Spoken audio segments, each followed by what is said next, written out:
E aí, turma, bom dia, tudo bem? Zoeira da manhã no ar. É uma gripe violenta, galera. Tô de molho aí esses dias, tô tentando me recuperar, febre alta. Negócio aqui no Rio de Janeiro, esse andaço não tá fácil não, né? Mas a NBA não para, a gente também não para. E vamos com tudo. Ontem 7 jogos e alguns resultados surpreendentes. Mas antes de qualquer coisa, vamos fazer o nosso tradicional efeito especial. Olha nós aqui de novo, né? E aí a gente já abre as nossas informações sobre os resultados de ontem, falando dessa vitória do Charlotte Hornets sobre o Milwaukee Bucks por 103-99. Charlotte que está se especializando em ganhar do atual campeão da liga. É a segunda vitória, né, já consecutiva, nos últimos dois jogos. E aí, ontem um floater aí do Lonzo não, rapaz, do Lamelo, né? O Lonzo tá lá no Chicago aí, irmão. Esse aí é o Lamelo, faltando aí 15 segundos, né? Um floater lindo, desequilibrado e que praticamente, né, definiu o jogo nesses 103-99. Ontem mais uma ótima atuação do Terry Scary Rozier, que fez seus 27 pontos. O Lamelo, né, que marcou 18 dos seus 23 pontos no segundo tempo, ou seja, ele explodiu, né? E ainda teve a ajuda do Miles Bridges, tomando aí mais 17 pontos e 11 rebotes.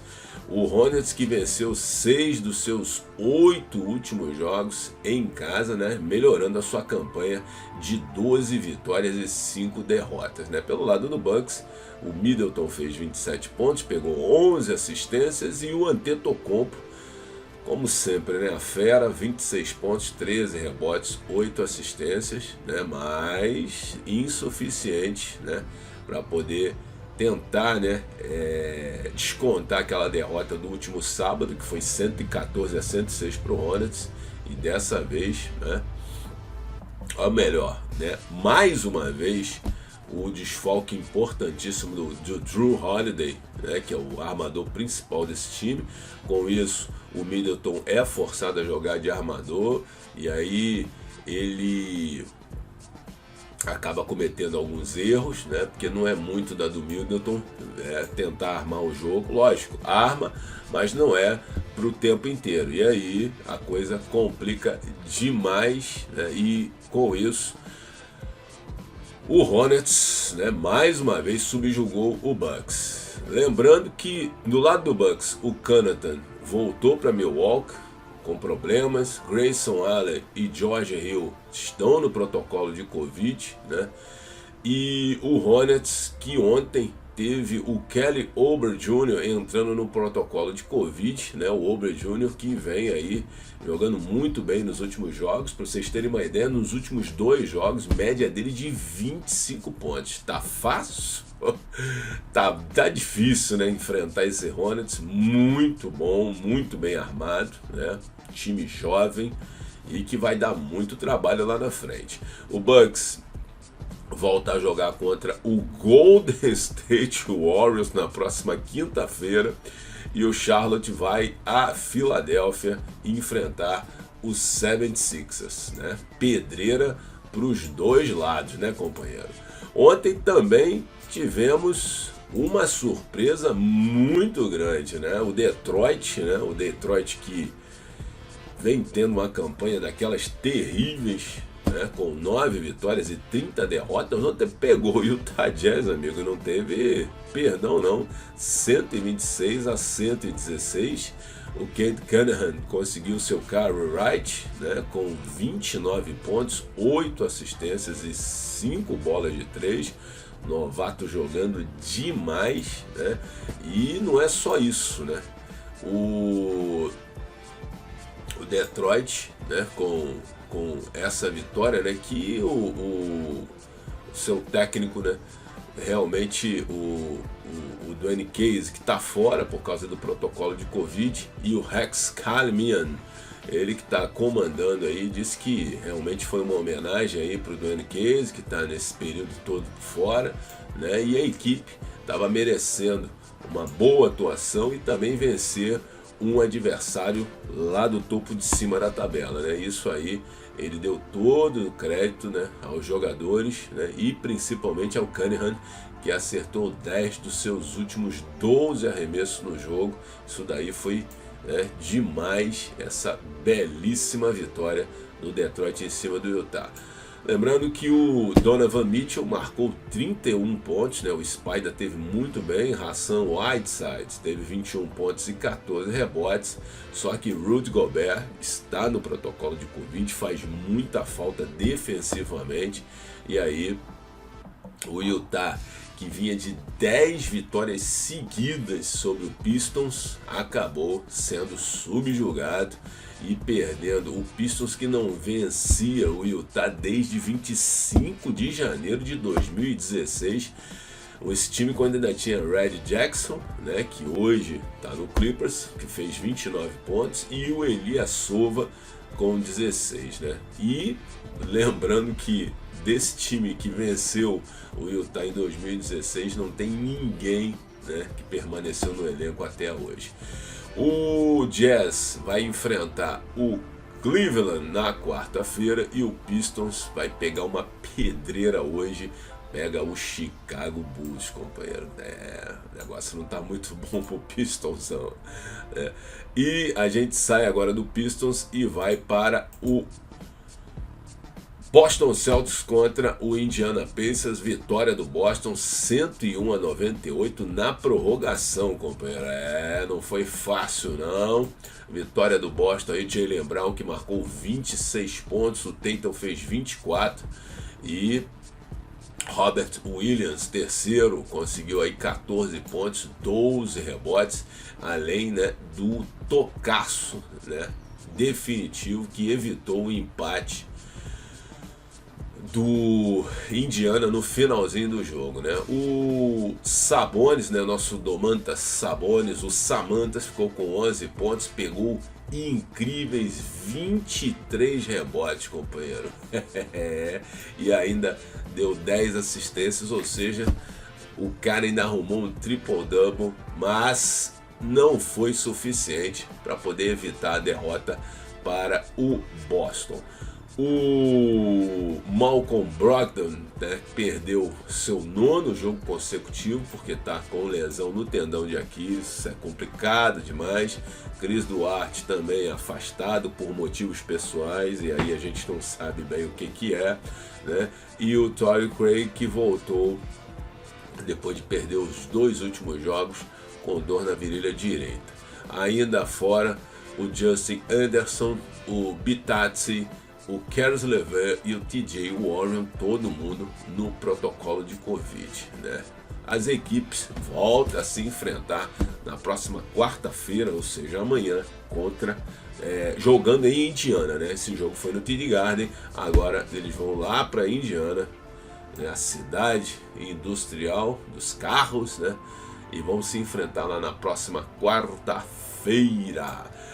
Lembrando, senhores, que ainda tivemos mais jogos, foram 7 no total, e ontem, atuação de gala, né, de R.J. Barrett. O Knicks venceu o San Antonio por 111-96, Barrett com 31 pontos, 4 assistências e 3 bolas de 3, ajudou o Knicks a vencer a equipe do San Antonio. San Antonio fez um jogo complicadíssimo, dificílimo contra o Brooklyn e acabou perdendo no finalzinho, né? E ontem, apesar da péssima atuação do Julius Randle e a torcida, né, lá no Garden meio que ovacionando o Barrett, chamando MVP, aquela coisa toda, Barrett, que fez 17 pontos em 7 de 11 arremessos no segundo tempo, né? Ontem também o Evan Fournier, depois de ficar ausente no último jogo, né, voltou e fez 18 pontos e inaugurou, né, a pontuação no segundo quarto, né? O Randle, né, chutou 1 para 7, só fez 2 pontos, pegou 12 rebotes, né? Apesar disso tudo, né, e das vaias, o Thibodeau, né, ainda continua confiando nele e disse que Isso aí é normal na carreira de um super atleta como ele que foi All-Star, né, na última temporada, né. O DeJounte Murray, pelo lado dos Spurs, fez 24 pontos, né, e os Spurs com 6 jogadores afastados por protocolo de Covid, né, e aí nesse caso o Greg Popovich, né, sob todas essas circunstâncias, disse que estava muito satisfeito ainda com a atuação do time. Ontem, mais uma vez, Kemba Walker ficou fora, né, seu 6º jogo consecutivo fora. Ele que está com problemas no joelho esquerdo, né? E o Nerlens Noel perdeu seu 10º jogo, já que ele está no protocolo de Covid, né? E o Thibodeau diz que ambos estão próximos de retornar. Spurs joga quarta-feira contra o Houston e o Knicks recebe, né? Aliás, vai a Dallas jogar contra os Mavs também na quarta-feira. A gente já sai aí de Knicks e Spurs e vai para Filadélfia e Houston, jogo tranquilo, né? Mais uma vez, o jogo foi em Houston e aí o Embiid, né, com 31 pontos e 8 rebotes, ajudou essa equipe a tranquila vitória por 101-91, 20 pontos de diferença, e o Embiid fez seu 7º jogo consecutivo de 30 pontos e também teve 6 assistências.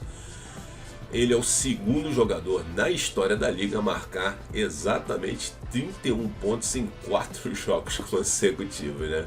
O primeiro a fazer isso foi o Bob McAdoo, o primeiro a fazê-lo no Buffalo Braves em novembro de 73, né? Embiid entrou nesta segunda-feira com a média de 26,8 pontos de pontos, né, por jogo, né? Sendo o 6º colocado na liga. E ele disse, né, eu me mantenho nesse padrão tentando vencer e ser o melhor ou um dos melhores de todos os tempos, né? O cara não é muito arrogante não, mas enfim, vamos com tudo, né? Teve ainda a ajuda do André Drummond com 13 pontos e 11 rebotes, com 13 pontos, e o Furkan Korkmaz fez 12, e o Matisse Thybulle e o Isaiah Joe ainda somaram 10 pontos, né, ajudando ao Embidão da Massa a mais essa vitória. O Philadelphia, né, ontem teve o desfalque do Stephen Curry, que está aí com dor no tornozelo esquerdo, né? O Danny Green, né, o Danny Verde, entrou no lugar dele, né, saindo jogando, marcou 5 pontos em 20 minutos, né? Aí o Doc reclamando, né, na falta do pick and roll, né, sem os seus armadores, né, originais, mas, né, o Joel sempre dá o tom e aí levou esse time do Philadelphia à vitória. O Curry, né, que está com problema no tornozelo, né, desde sexta-feira na vitória contra o Santo Antônio. O Tyrese Maxey e o Paul Reed permanecem no protocolo de Covid, né. O Sengun perdeu seu 6º jogo consecutivo pelo lado do Rockets, e o Brooks também está no protocolo de Covid juntamente com o Trevelin Queen. Todo mundo está fora. 76ers joga contra Charlotte, jogão na quarta-feira, e o Rockets visita o San Antonio. Mais um jogo dificílimo aí para o Houston Rockets, que segue o seu calvário de derrotas na liga. Já Blazers e Nets, né, jogaço ontem do Blazers, 114-108, e esse garoto aí, Anthony Simons, tá tomando conta, principalmente depois das contusões, né, do CJ McCollum e também do Damian Lillard, tá? Todos os dois estão fora, e esse garoto aí assumiu a frente e tá jogando muito ontem. Além dos 23 pontos, ainda deu 11 assistências, né? E ontem o Brooklyn, logicamente, aproveitou a ausência do Harden, mas como assim aproveitou a ausência do Harden se também jogou sem McCollum e sem o Lillard, né? Então, eu acho que mesmo com a ausência do Harden, quem estava sofrendo mais com os desfalques era o Blazers, né? E realmente, principalmente porque ontem o Kyrie jogou, né? E teve em Portland, e em Portland ele pode jogar, né? Então, Kyrie entrou em quadra ontem e teve 22 pontos nos 32 minutos que esteve em quadra, né? Mesmo assim não foi o suficiente. Como eu falei, o Lillard que está com uma tendinopatia abdominal inferior e o CJ McCollum que está a 14 jogos fora após um colapso pulmonar. Senhores, não me perguntem, vai lá saber o que é um colapso pulmonar e por que disso, né? O Norman Powell também estava fora e o Larry Nance Jr. também fora, né? Todos, mas o Norman por Covid, né? E o Larry Nance o joelho direito. Ou seja, 3 dos principais jogadores do Blazers foram e mesmo assim o Blazers conseguiu a vitória em cima do Nets, né? O Durant, que mais uma vez foi o cestinha por parte do Brooklyn, e tem 19 jogos seguidos com 20 ou mais pontos, a segunda maior sequência de jogos de 20 pontos na história do Nets, né? O Nets que vem sofrendo aí com jogos encavalados, principalmente porque teve jogos adiados devido a essa questão da Covid, né? Estão jogando 4 jogos em 5 dias, né? E 5 jogos nos próximos 7 dias, né? Isso é complicado. Pelo lado do Nets, Harden machucado, o LaMarcus Aldridge com dores no pé direito também, né? E os Nets lideram a liga com recorde de 15 vitórias e 3 derrotas fora de casa, né? O Nets tem um jogo dificílimo contra o Chicago, em Chicago, e o Blazers vai viajar numa viagem aí de 6 jogos fora de casa, começando com o Denver lá no Colorado, né? Jogo dificílimo também para o Blazers. Ou seja, o negócio não tá fácil para nenhuma das duas equipes, companheiro. Para a gente fechar, né, os resultados de ontem, Cavaliers e Kings, né? Tá aí o Jarrett Allen com 18 pontos, 17 rebotes e a vitória do surpreendente Cavaliers por 109-108. Darius Garland também com duplo-duplo, né, jogando demais. Kevin Love ajudando com 19 pontos. Evan Mobley com mais 17. McKinney e Seth Osman com 15 pontos. Né, o Garland acabou fazendo 12 pontos e dando 11 assistências. E o Tyrese Haliburton, né, pelo lado do Sacramento, 21 pontos, 8 assistências. Buddy Hield somou 19 pontos. Os Kings perderam as 5 temporadas consecutivamente, né, até agora para o Cavaliers, né? Lembrando que o Cavaliers ele continua, né, essa viagem de 6 jogos fora. Dessa vez agora no próximo jogo é quarta-feira contra o Utah, e o Sacramento que enfrenta o Lakers hoje não, na quarta-feira, isso mesmo. Quarta-feira tem Lakers e Sacramento e vamos ver se a gente consegue transmitir aqui nos canais Lakers da Zoeira, tá, companheiros? Pela Conferência Leste, temos aí a classificação: Chicago em primeiro, Brooklyn em segundo, Miami terceiro, Bucks em quarto, Filadélfia quinto, Cavaliers surpreendendo sexto, Raptors em sétimo, Hornets em oitavo, Wizards nono, Boston em décimo, né? Tá aí do sétimo ao décimo lugar quem tá aí na condição de play-in, e depois Knicks, Hawks, Pacers, Detroit e Magic. Já pela Conferência Oeste, temos aí Golden State em primeiro, né? Reassumindo depois da derrota do Suns. Então, Golden State em primeiro, Suns em segundo, Utah em terceiro, Memphis em quarto, o Dallas em quinto, o Denver em sexto, o Lakers com a derrota para o próprio Memphis caiu para o sétimo lugar, Minnesota em oitavo, Clippers em nono, Portland em décimo. Esse aí do Lakers ao Blazers, quem está no play-in, né? E do 11º ao 15º, os eliminados até agora, Spurs, Kings, Pelicans, Thunder e Houston Rockets. Lembrando que, como eu sempre costumo dizer, a NBA não para. Tem jogo hoje, Oklahoma e Wizards por volta das 21 horas, Suns e Raptors às 21h30, Pistons e Bulls às 22 horas, Warriors e Grizzlies jogaço às 22 horas, com transmissão aqui nos canais de Lakers da Zoeira. Timberwolves e Pelicans às 22 horas e à 00:30 Nuggets e Clippers. É isso aí. Galera, vou ficando por aqui, dá uma segurada na voz que o negócio não tá bom e a qualquer momento a gente volta. Muito obrigado, é nóis e eu fui. Valeu!